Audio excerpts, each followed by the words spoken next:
Programación especial que estamos teniendo por la red Nuevo Tiempo de Comunicación y llegamos en realidad al último día de esta linda programación en la que esta semana estuvimos viendo cómo el amor de Dios nos transforma, cómo el amor de Dios vive en nosotros, con nuestra familia y también en la sociedad. También tengo una guía de estudio de la Biblia preparada exclusivamente para esta semana especial sobre el amor vive. Esta guía de estudio fue preparada especialmente para ti, entonces no te la puedes perder. Puedes solicitarla a los números que están apareciendo en la pantalla durante todo el programa y también a la página web de nuevotiempo.org/estudio. Es una guía de estudio de la Biblia. Todos los temas que están en este estudio, en busca de la verdad, te ayudarán a profundizar más sobre la palabra de Dios, más sobre algunos temas muy importantes, como por ejemplo, la Biblia es confiable. Sabrás un poco más acerca de la creación, sobre el sábado. Entonces no te pierdas esta guía de estudio, que es muy importante que la puedas obtener y es totalmente gratuita. Nuevamente te digo dónde puedes encontrarla a través del sitio web nuevotiempo.org/estudio o el número de WhatsApp. Y ya le damos la bienvenida a nuestro querido pastor Joel Flores, quien es el encargado, ¿verdad?, de traernos estos mensajes especiales durante toda esta semana, pastor. Y estamos con los sentimientos encontrados, porque estamos terminando hoy, ¿verdad? Lamentablemente, mientras estemos aquí, todo tiene comienzo y final, tiene fecha de vencimiento, más hay cosas que marcan nuestra vida. Así es. Estoy seguro que durante esta semana ha marcado tremendamente el amor de Jesús en la vida de miles de personas. No es una semana más. Es una semana que va a representar el comienzo para cientos y miles de personas que aceptaron a Jesús. Así es, pastor. Y ya vamos entonces a nuestro espacio aquí como todos los vamos días. Ahí, entonces. Vamos a hacerlo diferente. Hoy no, vamos al mismo lugar. Vamos a hablar un poco acerca de este amor que nos transforma, ¿verdad? Sí. De este poder. Y este amor del que hemos aprendido quizá toda esta semana, este amor que vive y que creo que tocó nuestro corazón, ¿verdad? Que nos enseñó cosas muy valiosas, nos reveló principios importantes, ¿verdad?, para nuestra vida y que nos conmovió, pastor. Sí. Pero yo creo que una cosa es quedarse maravillado, ¿verdad?, con este amor tan inmenso, y otra es quizá dejar ese amor que nos sorprende que viva ahora en nuestro corazón, ¿verdad? ¿Qué sucede cuando dejamos quizá que ese amor que no solo toque nuestro corazón, sino que entre y transforme nuestra vida? ¿Hubo quizá algún momento, pastor, en el que haya vivido esta transformación en su vida? Sabes, Melanie, yo entendí un asunto muy interesante. Si la fe no me ayuda en momentos más críticos de mi vida, no sirve. Si el amor de Jesús no es capaz de transformar cada rincón de mi vida, pues no tiene sentido. El mundo fue azotado por una pandemia y los cristianos también sufrimos y también somos alcanzados. El año 2020 yo fui alcanzado por COVID. En ese tiempo todos los hospitales estaban llenos, no había absolutamente nada, ni medicina para poder contrarrestar. Lo pasamos tan mal durante esos días, ese periodo. Yo no tenía un espacio, ni siquiera un hospital, faltaba el oxígeno, comencé a debilitarme. Tomaba 14 antibióticos por día. Y en el proceso de recuperación, yo tuve tantas secuelas. Una de esas secuelas, aparte del cansancio y el agotamiento, era la pérdida de memoria. Yo aprendí mucho a memorizar muchas cosas para poder hablar. Y yo le desafié a Dios, le dije: Señor, si es que tú todavía quieres que yo pueda seguir sirviéndote en este ministerio, devuélveme aquello que la secuela de esta enfermedad me quitó. Y es increíble, Melanie, cómo la fe te hace creer en aquello que es imposible. Así es. Yo recuerdo que aún estaba restableciéndome, vine para la radio y yo puse a prueba a Dios: Señor, este va a ser el día. Y ese día me mostró grandeza, poder, confianza, de que el poder de Dios, el amor de Dios, no solamente transforma, te acompaña, te ayuda, te fortalece, te levanta. Es ese poder que hace que las personas más débiles que confiamos en Dios podamos ser restaurados completamente en Él. Así es, pastor, y durante todos estos días, ¿verdad?, estuvimos viendo acerca de este poder y hoy tendremos una sorpresa aquí muy especial en el programa, ¿no?, hablando de esto. Vamos a ver cómo ese poder puede actuar en la vida de alguien más, en la vida de miles de personas que están viendo este programa. Así es, pastor, le dejo el tiempo entonces. Muchas Gracias. gracias. Gracias por habernos acompañado durante toda esta serie especial. Bienvenido una vez más. Hoy es nuestro último encuentro y vamos a hablar sobre algo tan interesante, cómo este amor que vive tiene poder para poder transformar la vida completamente. Sabes que después de la resurrección de Jesús, los discípulos estaban encerrados por miedo. Y hay una cosa interesante, personas desesperadas viven paralizadas. La angustia y el miedo siempre nos aísla, el dolor nos aprisiona. Y los discípulos se encontraban prisioneros en una habitación sin nadie a quien recurrir. Y es en esta escena que Jesús se revela para poder mostrarnos que la cruz puede romper las cadenas de miedo, de desesperación. Y hoy quiero que juntos podamos acompañar en este fantástico encuentro que tiene Jesús y sus discípulos después de la resurrección. ¿Cómo es que Jesús consiguió hacer todo esto? Vamos al texto bíblico, Lucas capítulo 24, versículo 44 al 49, dice así. Y les dijo, estas son las palabras que os hablé, aun cuando estaba con vosotros, que era necesario que se cumpliese todo lo que está escrito de mí en la ley de Moisés, en los profetas y en los salmos. Entonces les abrió el entendimiento para que comprendiesen las Escrituras. Y les dijo, así está escrito, y así fue necesario que el Cristo padeciese y resucitase de los muertos al tercer día, y que se predicase en su nombre el arrepentimiento y el perdón de pecados a todas las naciones, comenzando desde Jerusalén. Y vosotros sois testigos de estas cosas. He aquí yo enviaré la promesa de mi Padre sobre vosotros, pero quedaos vosotros en la ciudad de Jerusalén hasta que seáis revestidos o investidos del poder desde lo alto. Sabes que en este texto hay algunas cosas interesantísimas para hablar hoy. El Evangelio de Lucas, en su último capítulo, presenta el contexto de la resurrección de Cristo y el encuentro que los discípulos tuvieron con Jesús a través de las Escrituras. Y es que detrás de escena, el Evangelio muestra cómo la palabra de Dios sirve como moldura para poder ubicar todas estas historias. Y aquí vamos a ver que de la cruz al aposento alto, donde estaban escondidos los discípulos, finalmente lograron vencer y del aposento alto salieron para el mundo. Y en toda esta historia, la Biblia, la palabra de Dios, ocupa un lugar central al finalizar el Evangelio de Lucas. Y esto es muy significativo, sobre todo si el mensaje que este momento se está dando es para discípulos, para personas infelices, para personas que están heridas y decepcionadas, porque ellos se decepcionaron con la muerte de Jesús. Y aquí yo encuentro un asunto interesante. Todos los seres humanos tenemos un remedio antiguo para nuestras enfermedades de siempre. ¿Cuál es ese remedio? La palabra de Dios. Porque la palabra de Dios puede tocar corazones quebrantados. ¿Y sabes por qué? Porque es de origen divino, entregado de forma humana. Este es el mejor ejemplo de la fusión entre lo eterno y lo transitorio, entre lo extraordinario y lo provisional, entre la enfermedad y la curación, entre la muerte y la vida. O sea, las Escrituras entiende estos dos universos.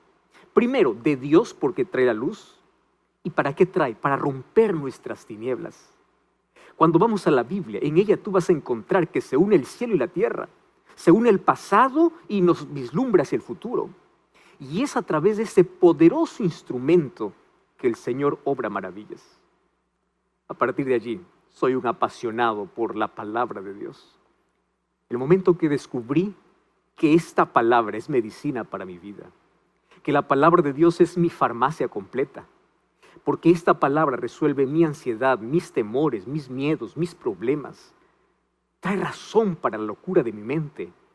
Me anima cuando estoy decaído, cuando estoy desanimado. Me da coraje cuando tengo miedo. Ella me recuerda que yo, como paciente, debo hacer un uso continuo de sus enseñanzas. Y yo creo que en mi caso no hay alta médica para ese tratamiento de encuentro que tengo cada vez en la palabra de Dios. Ahora, quiero que entiendas algo. La Biblia es al mismo tiempo espada y escudo. Ella puede defenderme atacando el territorio del mal. Y cuando miro la difícil situación de los discípulos, veo que, aunque el pecado pudo haber reducido todo el alcance del ministerio de Cristo apenas a una habitación donde habían solo 120 personas, el poder del Evangelio haría que las puertas cerradas sean abiertas para Jerusalén, para Judea, para Samaria, para Galilea, para todo el imperio romano, para todas las civilizaciones, para todos los países, para todos los continentes, para todas las ciudades, para todos los pueblos, hasta llegar a ti. ¿Qué poder tiene la palabra de Dios? Pablo Neruda, un poeta chileno, decía: tú podrás cortar todas las flores, pero jamás podrás detener la primavera. Basando en eso, yo puedo decir que tú puedes quemar, incluso en la historia, se intentó quemar todas las Biblias, pero jamás pudieron detener el poder de la palabra de Dios. Es que en la Biblia encuentro un Dios que se revela, un Dios que no espera, un Dios que entrega y tiene la misión de poder llevar paz, esperanza a todos los corazones afligidos. Entonces, cuando la Biblia está en el corazón, tiene el poder para poder quemar las estructuras del mal, para poder derribar el imperio de las tinieblas. Y si tú quieres experimentar realmente algo diferente, tú tienes que probar la Biblia, tienes que...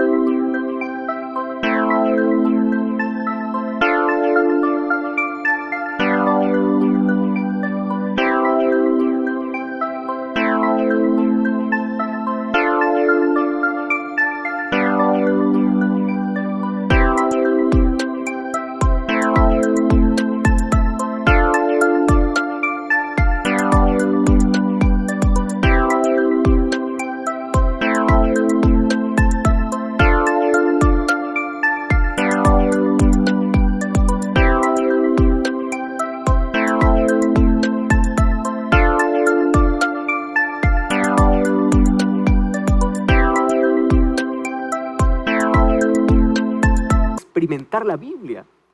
Estoy orando para ti. Tú que estás en problemas matrimoniales pensando que ya todo acabó, el amor se acabó. Ya fuiste a terapias, pero no ves solución. Prueba con la Biblia. Si has alcanzado fama, pero no has sacado el vacío de tu corazón, ten una experiencia con la Biblia. Si estás consumiendo drogas, pornografía, te sientes sucio, manchado, derrotado, prueba con la Biblia. Abre la Biblia, estudia la Biblia y tú verás cómo la vida te trae sorpresas. Tú vas a ver la vida de una manera diferente, como nunca antes habías visto. Tú vas a tener las victorias que jamás hayas tenido en la vida. Yo quiero contarte que Lucas capítulo 24 trae para todos nosotros por lo menos 3 historias de encuentros con la Biblia. ¿Estás entendiendo? O sea, 3 historias de encuentro con la palabra de Dios. Y estas historias informan 3 tipos de viajes de diferentes que nosotros podemos hacer. Entonces, acompáñame a esos 3 viajes que todo ser humano está llamado a recorrer. La primera historia de este capítulo es el anuncio de los ángeles a las mujeres. Cuando tú vas a Lucas capítulo 24, versículo 1 al 11, allí describe un viaje que todo ser humano tiene que hacer primero hacia la palabra de Dios. La segunda historia del capítulo es el camino a Emaús, que está en Lucas 24, 13 hasta el versículo 35. Y allí describe un camino con la palabra de Dios. El primero es hacia la palabra de Dios, el segundo camino es con la palabra de Dios. Y la tercera historia de este capítulo lo encontramos en Lucas capítulo 24, a partir del versículo 44 al 49, que fue el texto que leímos. Y este tercer camino es un llamado que describe un viaje a través de la palabra de Dios. ¿Entendiste? Entonces, aquí hay 3 historias con lecciones extremadamente importantes. Comprendamos aquí las ideas principales de cada lección. Vamos a la primera historia. En la primera historia encontramos el anuncio de los ángeles que tienen aquellas mujeres que fueron al sepulcro. Y tiene como objetivo principal recordar a las mujeres la importancia que tiene la palabra. Por eso es que la primera invitación que les hacen los ángeles es un llamado al recuerdo, un llamado a recordar. Lucas capítulo 24, el versículo 6, dice, no está aquí, sino que ha resucitado. Acordaos de lo que él habló cuando estaba aún en Galilea. Acuérdense de la palabra. Deberían recordar. Y cuando le dice acuérdense es porque ellas habían olvidado. ¿Qué habían olvidado? La palabra de Dios, la palabra de Jesús en este caso. ¿Sabes que nuestra actitud natural ante las complicaciones de la vida es olvidar la importancia que tiene la palabra de Dios? Nosotros no tenemos una propensión natural para poder siempre recordar la palabra de Dios. Por eso es que cualquier problema nos desenfoca, nos desencaja, nos saca del foco del estudio de la palabra de Dios. ¿Tú recuerdas a Adán? Adán, después de pecar en el Edén, cuando él escuchó la palabra de Dios, él no se fue, él se escondió. Ahora, porque en el contexto de pecado, pues tenemos un muro de separación entre la necesidad y el deseo. Necesidad porque necesitamos la palabra de Dios, pero al mismo tiempo no tenemos un deseo natural como para poder estudiarla. Así que las mismas mujeres, cuando contaron a los discípulos el testimonio de la resurrección de Jesús, ¿sabes qué demostraron? Que esto era un cumplimiento de la palabra de Dios, que ellos habían olvidado. Pero ¿sabes qué cosa sorprende? Que ellos recibieron, o ellas cuando dijeron esto a los discípulos, recibieron una reacción negativa de incredulidad. Miraron las palabras o escucharon las palabras de las mujeres con desprecio. Tanto así que Lucas capítulo 24, versículo 11, allí dice, mas a ellos les parecía locura las palabras de ella y no las creían. Me llama tanto la atención esta expresión, parecía locura. La locura puede traducirse como delirio, tontería, palabras ociosas, palabras vacías. ¿Sabes qué me llama la atención? Que la reacción humana a la palabra divina siempre es de desprecio, es de indiferencia. Tal vez tú mismo, tú ahora que me estás escuchando por la radio, estás viendo por YouTube, estás viendo por la televisión, tú ya dijiste más de una vez, yo no quiero saber nada de estas cosas de creyentes. Tú dijiste, todos los creyentes son iguales, a ellos les lavaron el cerebro, ellos son unos locos que llevan la Biblia bajo el brazo. Mira, yo quiero decirte algo. Dios necesita obrar un milagro en tu vida. La invitación de los ángeles es una invitación para todos. Aquellas mujeres solo corrieron al encuentro de los discípulos porque, así como dice Lucas capítulo 24, versículo 8, ellos simplemente se acordaron de sus palabras. Ellos habían olvidado la palabra de Cristo. Entonces, el primer encuentro que necesitamos tener es un encuentro con la palabra, recordar la palabra de Dios en momentos más críticos, en mi soledad, en mi angustia, en mi aislamiento, en mi fracaso, recordar la palabra de Dios. Y este es un viaje para tener un encuentro vivo con la palabra de Dios. Entonces, si tú en este momento estás en búsqueda del conocimiento de la palabra, Dios está respondiendo tu oración ahora mismo, porque llegaste al lugar correcto. Estás en este canal de televisión, en este canal de YouTube, estás escuchando en esta radio. Este es el camino que Dios ha elegido para que tú recorras este camino. Así que sintoniza siempre este canal, sintoniza siempre esta radio, quédate en esta red social, porque aquí tú serás llevado a un encuentro con la palabra, a recordar las promesas que Dios tiene para tu vida. La segunda historia cuenta el viaje de los discípulos para Emaús. Y aquí tiene como objetivo principal mostrar cómo Cristo se acerca a los que son conocidos y especialmente a aquellos que ya tienen un previo conocimiento de su palabra. Fíjate una cosa, al principio encontramos a los discípulos yendo en la dirección equivocada. Te digo por qué. Ellos deberían haberse quedado en Jerusalén. Lucas capítulo 24, versículo 49. Allí dice, aquí yo enviaré la promesa de mi Padre sobre vosotros, pero quedaos en la ciudad de Jerusalén hasta que seáis investidos del poder de lo alto. O sea, ellos deberían haberse quedado en Jerusalén. Sin embargo, ellos salieron de Jerusalén e iban al lugar donde ellos vivían. Ahora, esta información puede pasar muchas veces desapercibida, pero tiene un significado muy importante. Porque estos discípulos, aún conociendo a Cristo y su palabra, ellos estaban yendo en la dirección equivocada. Lo más probable es que ellos hayan renunciado a su fe por causa de la decepción de la cruz. Y existe un enorme peligro al leer la palabra de Dios a través de la óptica de mis percepciones, de mis sentimientos, de mis presuposiciones. ¿Sabes que estos discípulos habían puesto en la Biblia lo que pensaban que sucedería con el Mesías? Y cuando la Biblia pasó a un lado, al lado de su opinión, pues ya no les sirvió para guiar sus propios caminos. Por eso que aunque Cristo se apareció en persona para poder caminar con ellos, su encuentro fue en realidad con un encuentro de la exposición de la palabra. Eso es lo que hizo Jesús. Así que Jesús decidió seguir a estas ovejas descarriadas para explicarles lo que necesitaban saber sobre las Escrituras. Y hoy quiero decirte un asunto interesante. Hay muchas personas que colocan en la Biblia aquello que la Biblia no dice. ¿Quieres para darte un ejemplo? Te voy a dar un ejemplo muy clásico. ¿Qué día la mayoría de los cristianos lo consideran sagrado?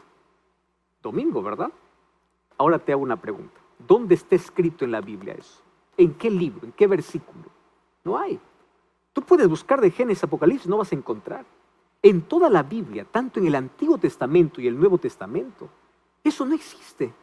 Por el contrario, todos los personajes como Adán, Abraham, Moisés, David, los apóstoles, la iglesia primitiva, todos ellos guardaron el sábado. El domingo se convirtió en el día de observancia ahí apenas a principios o a mediados del siglo II después de Cristo. Luego vino el edicto del emperador Constantino, un 7 de marzo del año 321. Así que explícame, ¿a dónde fue a parar el sábado como mandamiento de la ley de Dios? Ahora tú puedes entender a dónde lleva ese problema del camino de Emaús. Hoy, así como en ese día, hay muchas personas que siguen a Jesús, conocen su palabra, pero miran a la palabra de acuerdo a sus tradiciones, de acuerdo a sus presuposiciones. Y el que hace esto se va de Jerusalén para Emaús, que es el lugar donde la gente no debe estar. Pero Jesús no te deja allí. Jesús te acompaña en el camino para poder ampliar tu conocimiento de la palabra. Y hoy Jesús está pasando por tu vida. Estoy hablando para ti que eres mi hermano, bautista, metodista, asamblea, católico. No sé cuál es tu iglesia. Jesús tiene una cita contigo en su palabra. Por eso tienes que abrir su palabra. Tu fe tiene que estar cimentada en la palabra, no en la palabra de la iglesia ni del pastor, sino en la palabra de Dios. ¿Dónde está fundamentada tus creencias? ¿Cuál era el problema de tus discípulos? ¿Crees como estos discípulos que estaban camino a Emaús? Ellos creían en un Mesías que la palabra no decía. Esperaban un Mesías político cuando la palabra decía que vendría un Mesías sufriente. Así hoy hay muchas personas que colocan muchas creencias que no se sustentan en la palabra de Dios. Ahora, piensa conmigo lo siguiente. ¿Alguna vez imaginaste tener el privilegio de poder sentarte allí en una iglesia donde Jesús estaría predicando? ¿Ya te imaginaste esa escena? Claro, esto sería un grande privilegio, pero fue el privilegio que tuvieron estos dos discípulos que estaban yendo a Emaús. Lucas 24:27 dice así: y comenzando desde Moisés y siguiendo por todos los profetas, ¿qué dice? Les declaraba todo lo que de él decían las Escrituras. ¿Qué cosa es lo que Jesús hizo? Exponer las Escrituras. El significado de la palabra exponer significa interpretar. Como alguien que escucha algo en un idioma pero interpreta el significado en otro. Y Jesús lo que hizo es interpretar. Y al ver cómo Jesús interpretó la Biblia, yo también aquí aprendo cómo yo debo interpretar la Biblia.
Y la primera lección de estudio que Jesús da es que la Biblia está conectada, no está fragmentada, no está dividida. Cada libro está asociado con otro libro. Las enseñanzas inspiradas de cada escritor ayudan a comprender las enseñanzas inspiradas de otro. Entonces, el Nuevo Testamento, no pienses que es la contradicción del Antiguo, no. Es la continuación, no la contradicción. Ahora, quiero que entiendas que la Biblia tiene armonía. En la Biblia tú no vas a encontrar dos evangelios. En la Biblia tú no vas a encontrar dos planes de salvación. Un texto no anula al otro, solo ayuda a complementar el significado de lo que el otro está diciendo, de lo que el otro significa. Entonces, entendiendo esto, el Nuevo Testamento no anula el Antiguo Testamento, solo nos ayuda a entender para tener una mejor comprensión. Entonces tú no puedes basar tu doctrina en un texto de la Biblia aislado de toda la Biblia. Tú no puedes basar una creencia en una parábola. Tienes que analizar a la luz de toda la Biblia.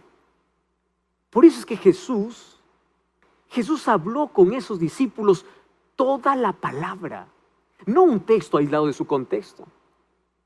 La segunda lección de Jesús que me enseña aquí, esta segunda lección, es que Él está detrás de cada versículo. Él está detrás de cada capítulo. Él está detrás de cada libro de las Escrituras. Querido, Jesús es la clave para poder comprender mejor aquello que las Escrituras quieren decir. Entonces, alguien dijo que existe allí una línea roja escondida en cada versículo de la Biblia que nos lleva hacia Cristo y hacia su cruz. Cristo es la fundamentación de la interpretación de toda la Biblia. La ley, los profetas, los salmos tienen un significado mesiánico porque se cumplen en la vida y el ministerio de nuestro Salvador. Si entiendes más las Escrituras, vas a entender mejor a Jesús. Si entiendes mejor las Escrituras, entiendes mejor quién es Jesús. Entonces, ¿quieres conocer más a Jesús? Entiende más las Escrituras. Ahora mira, ahora te voy a hacer una pregunta. ¿Qué sucede cuando este proceso se intensifica en la vida? Mira lo que dice Lucas capítulo 24, versículo 32. Impresionante este versículo. Y se decían el uno al otro: ¿no ardía nuestro corazón en nosotros mientras nos hablaba en el camino, cuando nos abría o cuando nos explicaba las Escrituras? Cómo me encanta ese texto. No ardía en nuestro corazón cuando nos explicaba ¿qué cosa? Las Escrituras. Ahora mira, aquellos que estudian o interpretan la Biblia tienen el corazón en llamas, tienen fervor, tienen amor. ¿Tu fe es débil? ¿Sientes que esa llama se está muriendo? ¿Te sientes espiritualmente desanimado? ¿Estás espiritualmente apagado? ¿Perdiste el deseo de orar? Cualquiera que no estudie la Biblia, así como lo hizo Jesús, quiero que sepas que se enferma. Porque la Biblia es el pan para toda la humanidad. Si tú no estudias la Biblia todos los días, puedes estar seguro que te va a dar anemia espiritual, que estás anémico espiritualmente. O incluso hay muchas personas que pueden estar en UCI espiritual, ya están casi muriendo. Aquí me encanta porque la palabra arde en el corazón y arde porque contiene la gloria de Dios. Ella ilumina porque es el reflejo de la luz del Señor. Por eso Hebreos capítulo 4, el versículo 12 dice: porque la palabra de Dios es viva y eficaz, más cortante que toda espada de dos filos, que penetra hasta partir el alma y el espíritu, las coyunturas y los tuétanos, y los pensamientos y las intenciones del corazón. Gloria a Dios. Eso es lo que hace la palabra de Dios. Entonces, la palabra de Dios es como el bisturí que Dios usa para poder sacar de nuestro corazón la duda, la indiferencia, el pecado. Cuando tú te pones delante de la palabra, te colocas en el quirófano, en la mesa del gran cirujano Jesús. Y la tercera historia del capítulo 24 habla acerca de la reunión que Jesús tuvo en el aposento alto. Allí tú puedes ver Lucas capítulo 24, versículo 44 al 49, que fue nuestro texto inicial. ¿Sabes que esta historia describe un viaje a través de la palabra de Dios? Entonces, vamos a recapitular lo que hasta hoy hemos dicho. ¿Está bien? Recapitulemos. El primer viaje que Jesús nos invita es un viaje para volver a la palabra de Dios, para recordar la palabra de Dios, recordándonos la importancia que tiene las Sagradas Escrituras. El segundo viaje es el viaje con la palabra de Dios, enseñándonos el contexto de la Escritura. Y el tercer viaje es que nosotros tenemos que caminar por la palabra de Dios, porque cuando hacemos esto nos lleva al poder que tiene las Escrituras. Entonces, ¿cómo hizo esto Jesús con los discípulos? Aquellos dos que estaban en el camino a Emaús, dice que ellos corriendo regresaron a Jerusalén. Y cuando regresaron a Jerusalén, contaron todo lo que ellos habían visto y oído acerca de Cristo. Y mientras ellos todavía estaban hablando de aquello que les había sucedido, Jesús mismo apareció en medio de ellos. ¿Alguna vez tú has pensado si mientras estás reunido en la iglesia, estás en una reunión o estás en un evento, tú te imaginas que Jesús aparece de repente allí físicamente? ¿Qué cosa sucedería? Sería un susto para todos, ¿verdad? Y esto es lo que sucedió. Lucas capítulo 24, versículo 37, dice así, que ellos estaban espantados, ellos estaban asombrados, aterrorizados, pensando que veía un espíritu, un fantasma. ¡Ah, qué curioso! No creen en la Biblia, pero sí creían en fantasmas. Y Jesús quedó impresionado por esa incredulidad. Entonces Él decidió dar una prueba de vida. ¿Sabes qué cosa pidió? Les pidió a los que estaban allí que lo palpen, que lo palpasen. Ellos necesitaban tener una experiencia con la presencia de Cristo, porque 3 años y medio no fueron suficientes para poder comprender que Jesús sería glorificado. Nuestro Señor ya no es el Cristo de la cruz, ahora es el Cristo de la gloria. Y la pregunta es, ¿cuánto tú has experimentado de esa gloria? ¿Cómo es tu experiencia con Él? Tu experiencia tiene que ser real. Lucas capítulo 24, versículo 41, dice que mientras todavía ellos estaban allí, de gozo no lo creían y estaban maravillados. Y allí Jesús les dice, ¿ustedes tienen algo para comer? Ahora la incredulidad no era por indiferencia ni por atraso espiritual, sino por una enorme alegría. Jesús entonces dice, vamos a comer algo. Quiere comer con ellos. Jesús quería que tuviese una experiencia de intimidad con Él. Luego vemos Lucas capítulo 24, versículo 45. Dice que Jesús abrió la mente, abrió el entendimiento para que comprendiesen las Sagradas Escrituras. Mira cómo fue la revelación llevada a niveles más altos. Primero, tuvieron una experiencia con la presencia de Cristo, luego una experiencia con la intimidad con Cristo y finalmente una experiencia de comprensión de la palabra de Cristo. Y este era el nivel al que todos necesitaban llegar. Sabes que los milagros pueden llevarte al primero o máximo al segundo nivel, pero solo la palabra te acerca a Cristo más que nunca. Y cuando recibieron entendimiento con la palabra, Cristo pudo demostrar la esencia de su poder, el poder del Espíritu.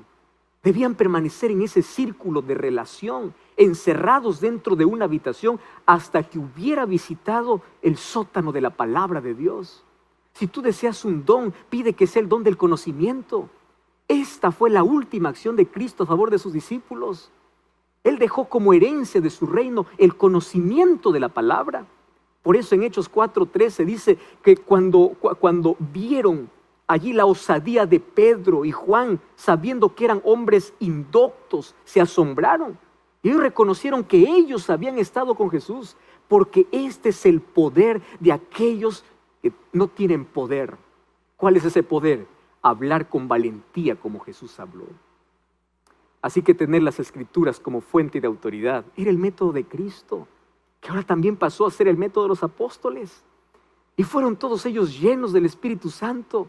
Y esto se vio especialmente en la obra de predicar el Evangelio. Sabes que el primer sermón que predicó Pedro allá en el aposento alto fue muy poderoso.